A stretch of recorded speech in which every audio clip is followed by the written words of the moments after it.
അമ്പുക്കുട്ടീനെ ഒരാൾ കുറേ ആയി ചോദിക്കണേ. അപ്പം അമ്പു ചെറുതല്ലേ വെച്ചിട്ട് കൊടുക്കലില്ല. എപ്പോഴും ഇങ്ങനെ ചോദിച്ചപ്പോൾ ഒന്ന് കൊടുക്കാമല്ലോ വിചാരിച്ചു. അപ്പോൾ ഞാൻ ഇതാ ബോക്സിലൊക്കെ ആക്കി. ഓനെ ഞാൻ ഉച്ചയ്ക്ക് ചോറിനാൻ വന്നതല്ല, ഇവനെ എടുക്കാൻ വേണ്ടി വന്നപ്പോൾ ഞാൻ കുളിപ്പിച്ച് നഖമൊക്കെ വെട്ടി വൃത്തിയാക്കിയതായിരുന്നു. ഓനെ അപ്പോൾ കല്ലുമോൾക്ക് ഭയങ്കര ടെൻഷനാണ്. ഓന് ഇല്ലാണ്ട് ഉറങ്ങൂല അവള്. ഒരു ഭയങ്കരമാണ്, കണ്ടില്ലേ? അടുത്ത് ഓനൊക്കെ ടെൻഷനായിട്ട് ഞാൻ വരുമ്പോൾ ഞാൻ അവിടെ ഇങ്ങനെ ഇരിക്കൂ. അത് കൊണ്ടുപോയി ഞാൻ വണ്ടിയിൽ വെക്കുകയാണ്.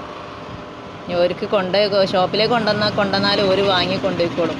കല്ലുമോൾ ആകെ ടെൻഷനിലാണ്. പിന്നെ അതിനെ പറ്റിയുള്ള ഗൗരവം അറിയില്ല. ഇപ്പോൾ കല്ല് വിചാരിക്കണം എന്താ വെച്ചാൽ ഓൾ ഓടി രക്ഷപ്പെടാം, കാരണം ഇനിയും കൂടി ഇങ്ങനെ കൊണ്ടുപോകണ്ടല്ലോ എന്നാണ് ഓളെ വിചാരം.